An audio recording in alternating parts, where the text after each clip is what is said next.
fortresses of the ancient world, power, engineering, and ruin. The Bible is not merely a book of spiritual guidance. It is a historical record of civilizations that once held the world in their grip. These were not simple settlements, but complex urban centers that controlled trade, commanded armies, and dominated entire territories.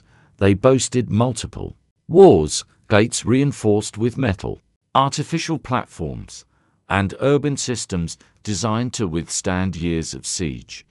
We will analyze 5 of these cities: Babylon, Nineveh, Jericho, Tyre, and Hazor, to understand the source of their power, the genius of their construction, and the inevitability of their destruction.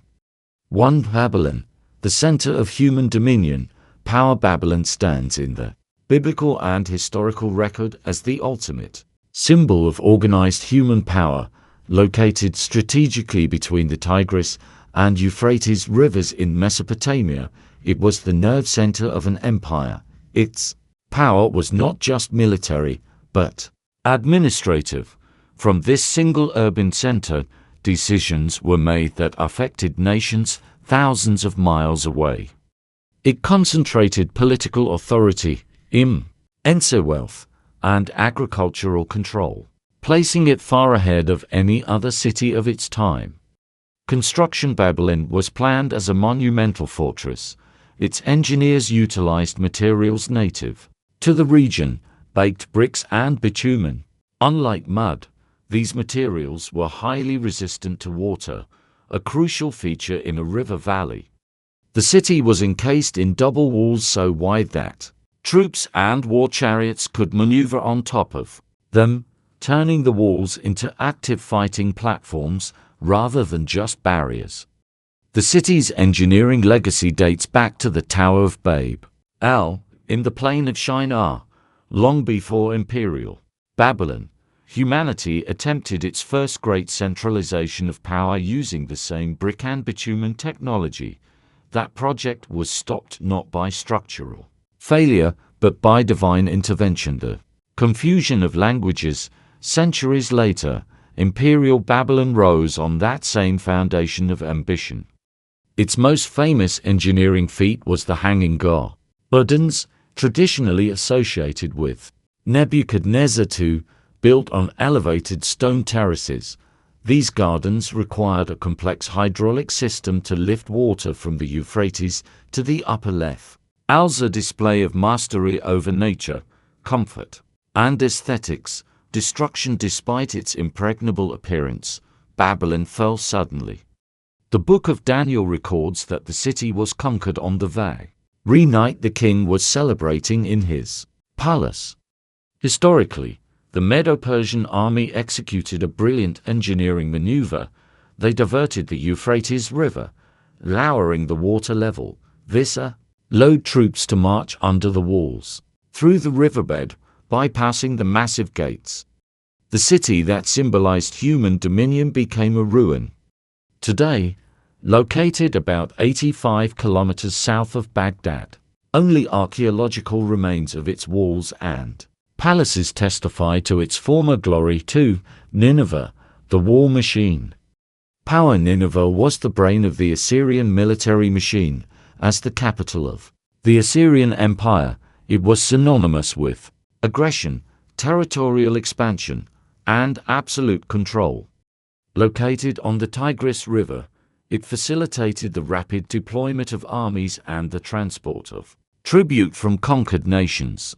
Nineveh was a city built on the spoils of war, functioning as the administrative center for a feared power that ruled through sieges and deportations. Construction. Nineveh was designed for perpetual warfare. Its defensive system included extensive walls of stone and brick, punctuated by continuous watchtowers. Inside, the city was organized for military efficiency, housing weapons workshops, warehouses, and roads planned for rapid troop movement. The royal palaces were massive propaganda tools, decorated with stone reliefs depicting brutal battles and conquests to intimidate foreign emissaries. The city also boasted an advanced hydraulic system of canals and aqueducts, ensuring a water supply that could sustain the population even during prolonged sieges. Destruction. The Bible, through the prophet Nahum, predicted a sudden and violent end for Nineveh involving fire and the collapse of its defenses. History confirms this. Around the 6th century BC, a coalition of Babylonians and Medes besieged the city.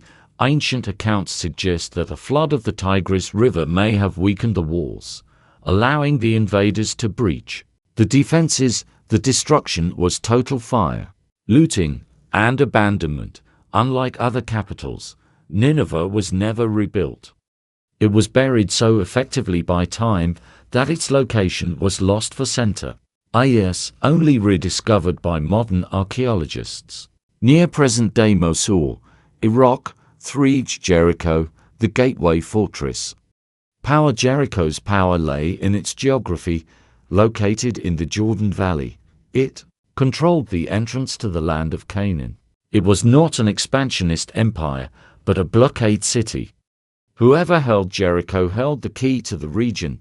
Consequently, it functioned as a watertight fortress, designed to prevent any enemy advance into the interior. Construction. Jericho was a masterpiece of defensive architecture.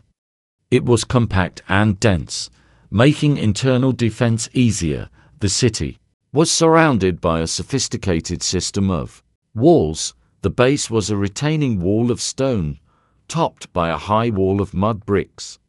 This tiered structure created a steep, slippery slope that was nearly impossible to climb or breach with battering rams. Archaeological excavations confirm this advanced fortification system, designed specifically to withstand traditional military assaults. Destruction. Jericho is unique because its fall involved no military strategy, no rams, no siege towers, no starvation tactics. The book of Joshua describes a supernatural intervention after the Israelites marched around the city for 7 days following God's specific instructions. The walls, those double-tiered, invincible barriers, suddenly collapsed. This allowed the Israelites to charge straight in and capture the city. The collapse was not natural deterioration or military sapping. It was a divine act that neutralized the city's primary defense. Today, the ruins in the Jordan Vale stand as a testament to early urban engineering and divine power. For Tyre, the maritime stronghold. Tyre was unique among ancient powers. Its dominion was the sea. Located on the Mediterranean Sea coast, it controlled international maritime trade routes linking the Middle East, Africa, and Europe. It was the jewel of the Phoenicians, accumulating vast wealth through the trade of purple dye, textiles, and luxury goods. Tyre felt secure not because of armies, but because of its geography. Construction. Tyre's engineering genius lay in its duality. It consisted of 2 parts, a main land city and an island city located about 800 meters offshore. The island was a fortress rising directly from the sea, surrounded by high walls that made land attacks impossible. Its ports were technically advanced, with breakwaters and narrow entrances to control ship movements and protect against storms. Tyre believed itself to be untouchable, protected by the very water that enriched it. Destruction. The prophet Ezekiel predicted that Tyre would be scraped bare like a rock and thrown into the sea. This prophecy was fulfilled in the most literal way possible by Alexander the Great.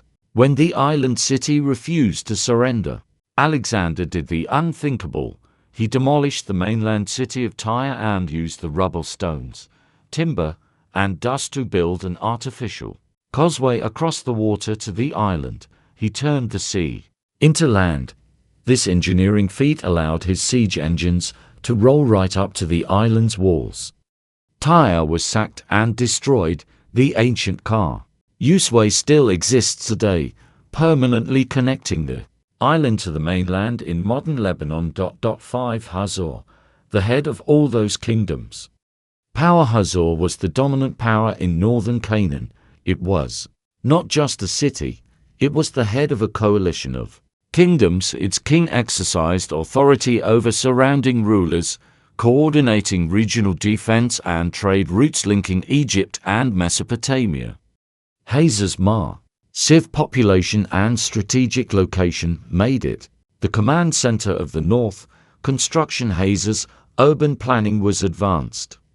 The city was divided into an upper city, the fortified Acropolis for the elite and administration, and a vast lower city for the general population. This separation allowed for layered defense. Its walls were thick, reinforced with stone and brick, and protected by fortified gates. The city also had sophisticated underground water systems to survive sieges. Destruction. The Bible notes a specific fate for Hazor. It was the only city in its coalition on that Joshua burned completely. This was a strategic decision to decapitate the Canaanite leadership. Archaeological layers of the site, located in northern Israel, show evidence of an intense, catastrophic fire that destroyed palaces and administrative buildings. This intentional destruction permanently broke Hazor's power, preventing it from ever leading a Canaanite resurgence. Conclusion. Babylon, Nineveh, Jericho, Tyre, and Hazor. These cities were the pinnacles of ancient engineering and political power. They were built to dominate and designed to last forever.